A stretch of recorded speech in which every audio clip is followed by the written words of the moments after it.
have that chadar. So the Swami puts it on the desk. Prabhupada, I bought you this chadar. So before he could say anything, Prabhupada looks at it. He said, oh, very nice. He said, when I was a child, one of my father's very good friends, he dealt in these chadars. He said, every year my father would give me one. And he took it and he just threw it on the shelf behind him like it was nothing. So of course sannyasi couldn't say, I want your chadar. Prabhupada just completely just squashed it. Again, he knew what he's thinking. Prabhupada always knew what we were thinking. He still loved this, even he knew what we were thinking. So he just threw it behind him. I was in the room, and for the first time, I had been with Prabhupada 2 years, and for the first time, I became lusty for one of Prabhupada's items, one of his garments. Never did I think, I want Prabhupada's this, I want his kurta, I want his dhoti, I want his hat, his bead. Never. But just by this devotee desiring it, I had this little seed started to sprout, and I thought, I want Prabhupada's chadar. But I devised a plan, a better plan, I thought. But it took time to execute.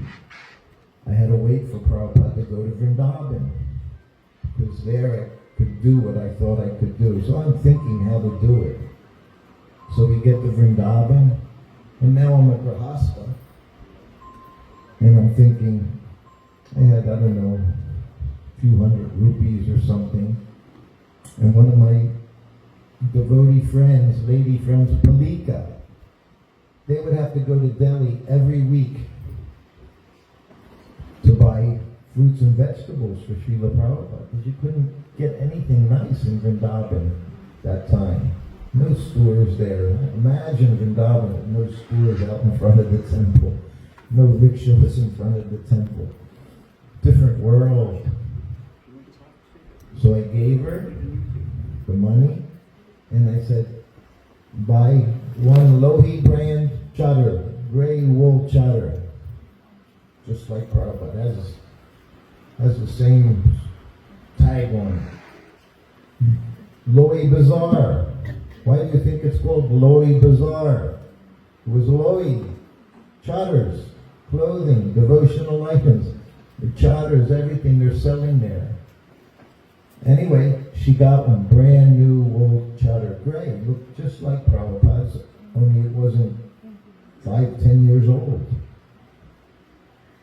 And she gives it to me. So now I have this chadar, brand new chadar, all folded up. So one afternoon, and it's not even cold out. It's September, 40 degrees out. I go into Prabhupada's room with this chadar. I'm a grahastha at this time. I'm in white. And I offer obeisances and I sit up. And I show Prabhupada the chadar. I said, Prabhupada, I just bought myself this chadar. He likes to interrupt you, so you can't even get to say what you want to say. I said, I bought this chadar. He says, very nice chadar. I said, yes, Prabhupada, but I said, as your disciple, I think I should give it to you. He looked at me. He said, I have a chadar. He pointed behind him. The same chadar's behind him there. Everybody wants it. I told you 3 times. You heard that 3 times, right? So he said, no, you keep it. I said, Prabhupada, I'd really rather you have it, Prabhupada. You could have a new chadar. He said, I have a chadar. He said, you need a chadar. He said, you keep it. That was the second time. Then I just looked at him. I said, Prabhupada, I really want your chadar. He smiled. He said, okay. I gave him the new chadar and I grabbed this chadar. Where is that chadar? At home, at our where the chadar is.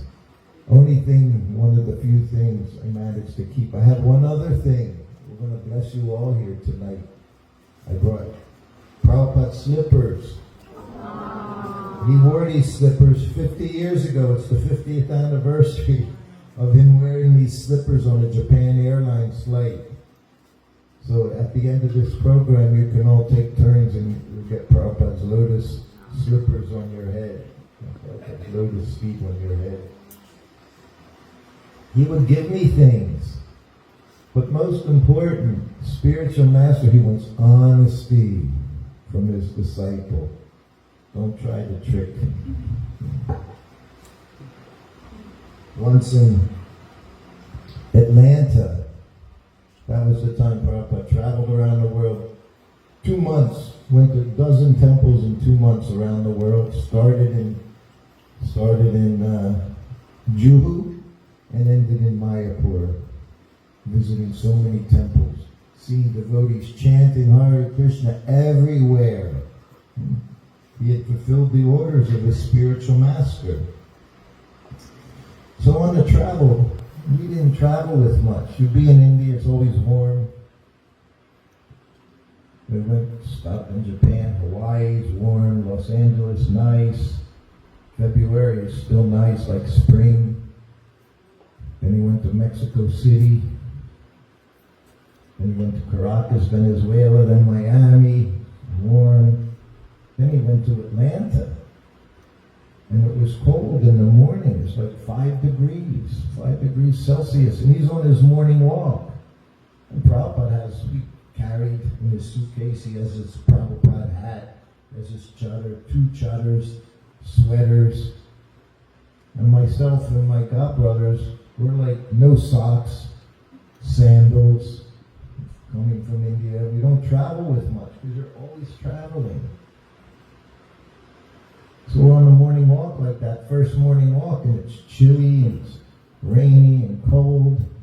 And we're there walking next to Prabhupada with sandals, little chappals, Indian chappals, and no socks and no sweater, maybe not even a chadar.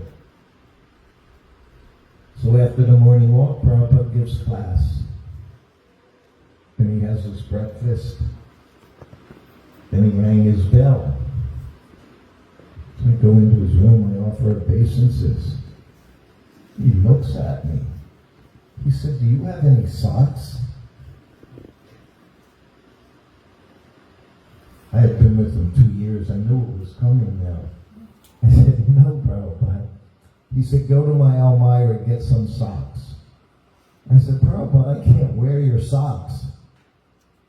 Went on his lotus feet, Prabhupada socks. He said, "If I say you can wear them, you can wear them." He said, "Go get some socks." Then he said, "Your godbrothers, do they have socks?" I said, "No, Prabhupada." He said, "Well, get enough socks for you and your godbrothers." I said, "Yes, Prabhupada." So then I get socks. I have like a stack of socks, like I just went to the Tesco or something, you know? So I'm holding the socks, Prabhupada, socks. He looked at me. He said, "Do you have shoes?" I said, "Prabhupada, I can't wear your shoes." He said, "If I can say you can wear them, you can wear them." He said, "When the spiritual master is present," he said, "if he gives something to you, you can use it. But after he leaves," he says, "it becomes worshipable. Can't use it anymore," he said. So he gave me his pair of shoes. They were new shoes that he had just gotten. He wore them once. So now I go back into the servants' quarters where my godbrother Sanskrit editor is there and the secretary's there. And I have Prabhupada shoes and Prabhupada socks in my hands, and I walk in. And I said, "Look what Prabhupada gave me." And of course, they were not happy. They said, "You can't wear those. You can't wear Prabhupada's socks and shoes." I said, "Oh, well, some of the socks are for you." And they said, "Oh, okay." They changed their mind very quickly. And as I said, "Some of the socks are for you." Prabhupada gave us socks. We're all sitting down, put putting Prabhupada's socks on our feet. So happy. He took care of us. And he noticed. He didn't miss anything. He always knew what was going on. He knew if you were warm enough. He knew if you were eating properly. He knew if you didn't feel well. And it was his responsibility to take care of us, he felt. Because we were taking care of him. This is devotee. This is what devotees do. This is the role of Vaishnavas. It's there in our Shastra. Nectar of instruction. You exchange. Loving exchanges between devotees. I sat down, I tried to put the shoes on, but they didn't fit, obviously. You all know Cinderella, right? The story of Cinderella, you know, the evil stepsister couldn't fit into the shoes. I couldn't fit into Prabhupada's shoes, never. I tried. He had just been given them, and I think they were a little tight. So for me, they were really tight. So anyway, the temple president took them, the Prabhupada's shoes. But that was Prabhupada, his business. You surrender to him. Just like Krishna says, you surrender to Krishna. He becomes responsible for you. You surrender to your spiritual master. He becomes responsible for taking care of you. And you become responsible for following his instructions. And this is what Krishna consciousness is. Very simple. Very simple to understand. But you take initiation. Serious business. Very serious to understand what the spiritual master wants. And the better you follow those instructions, the more progress you can make. At the end of this life, you can go back home, back to Godhead. Not, Prabhupada, what did he say? What's the name of my book? What is the difficulty? That's what he said. What is the difficulty? He said this Krishna consciousness is so nice. We chant, we dance, we take prasadam. When you're tired, you take rest. It's a very simple process. So this is our process. And I saw Prabhupada, the very living example of that process, but worked 24 hours a day. You're saying Prabhu's installing these books. So when I was with Prabhupada, one of the first things I saw that amazed me was Prabhupada read his books. He read his books every afternoon. Afternoon was Prabhupada's bhajan time. Get up from his nap, 2 o'clock, he'd chant rounds, walk around in his room, he'd chant japa, he'd do bhajans, play harmonium, chant, sung by Bhaktivinoda Thakur and Narottam Das Thakur. Or he'd sit behind his desk and read his books. Give me a book. Give me one of them. Anyone. Any book. Bhagavatam, yes. It's not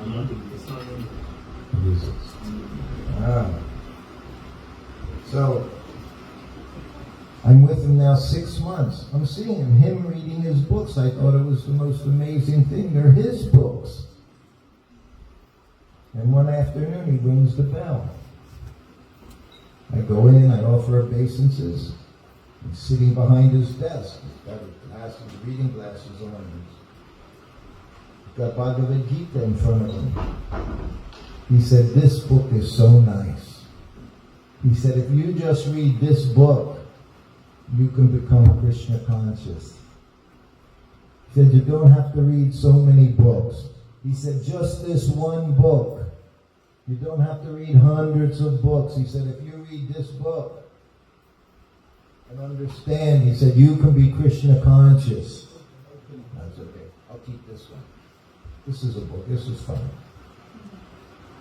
He said, you don't have to read so many books. Then he put his head back down, which meant he was finished. He started reading his book again. So I offered obeisances and I left the room. So another 6 months goes by. Every day, Prabhupada's same thing he's doing, man. Giving Bhagavatam class, has breakfast, has massage, hears the mail, dictates responses, has lunch, takes rest, reads his books in the afternoon, his personal bhajan time. So he rings the bell, I go in the room, I offer obeisances. He's reading his nectar of devotion. He looks at me. What does he say? If you just read this book, he said, you can be Krishna conscious. You don't have to read hundreds of books, just this one book. If you read it, try to understand, he said, you can be Krishna conscious. Yes, Prabhupada. You don't have to read so many books, he says. Yes, Prabhupada. Then he put his head back down, started reading. He doesn't say, okay, now you can go do this, do. No, he just puts his head down and continues reading.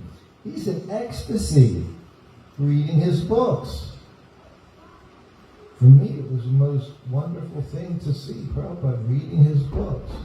And he doesn't have pencil and pad. He's not underlining things. He's not making... He's totally absorbed in bliss, reading what he wrote. Another 6-8 months go by. I'm not keeping track. Many months go by. He's in Juhu. Afternoon time. Same time in the afternoon he's reading his books. This is what you do. You find some time you can read. Sometime you chant. Sometime you do service. This is what pure devotee does. He rings the bell. I go in the room. Offer obeisances. He's reading his Krishna book. I read Krishna book to Prabhupada. 3 years earlier I read it, before I was even his servant. I used to read Krishna book to him in Los Angeles, in the garden. Now Prabhupada's reading Krishna book. I offer obeisances and sit up. He looks at me. What does he say? This book is so wonderful, he said. Everything is in this book, he said to you, for you to become Krishna conscious. You don't have to read hundreds of books. He said, just this book, if you read this one book, you can be Krishna conscious. And he kept looking at me. He's reading my mind, I know. You don't even have to read the whole book, he said. If you read one chapter in this book, he's going down. If you read one chapter of this book, you can be Krishna conscious. It's so nice. And he kept looking at me. He said, you don't even have to read the whole chapter. Just one page. He ran his finger down. You read one page in this book, that you can be Krishna conscious.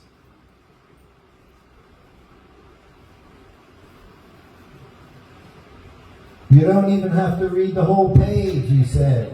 One line, he went like this, one line. If you read one line in this book, you can become Krishna conscious. He kept looking at me.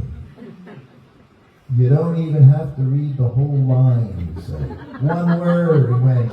You read one word in this book, you can become Krishna conscious. Because Krishna's in every word. Then he put his head down and continued reading. I offered obeisances and left my most amazing spiritual master in bliss, reading about Krishna, reading about the devotees of Krishna, reading Bhagavad Gita, everything. That's these books. That's why devotees say, just put these books in your home. Your life can become perfect. But put them in there. You don't just put them on the bookshelf. Read them. And you can become Krishna conscious. Just one page. One word, one line. He did that. Didn't make this up. He did it over the course of 2 years. Just one word. The potency of Srila Prabhupada's writings. He said Krishna. He said, I read my books and I become amazed. Such wonderful. So wonderful, he said. And I think, How did it happen? Krishna. Everything comes from Krishna. Everything through the grace of the spiritual master. Otherwise, what can any of us do? Who can glorify Srila Prabhupada? Not even possible to express how wonderful Srila Prabhupada is. But he gave us everything. He gave us temples. He gave us deities. He gave us his books. What else did he give us? So many things. He's given us one another. The society. It's all about association to help one another become Krishna conscious. This is our duty, to come together. Sadhu Sangha. Sadhu Sangha. The other night in Bhaktivedanta Manor, that's what it said in my program. It said Sadhu Sangha program. I was like, what am I supposed to do? Are we all going to sit together and talk? Take prasadam and talk? They said, no, you're giving a class. I said, oh, okay. Sadhu Sangha. We hear together, we discuss philosophy, talk Krishna's pastimes. This is our business, all coming from one person, Srila Prabhupada. Everything he set up so that we could all become Krishna conscious. Okay. Any questions? Comments? Your program's going to go on. Maybe as that's going on, we can somehow get everything done. Tomorrow I go to the farm, Hare Krishna farm. I was also thinking about that as a Ahimsa farm. Of course it's an Ahimsa farm. It's a Hare Krishna farm.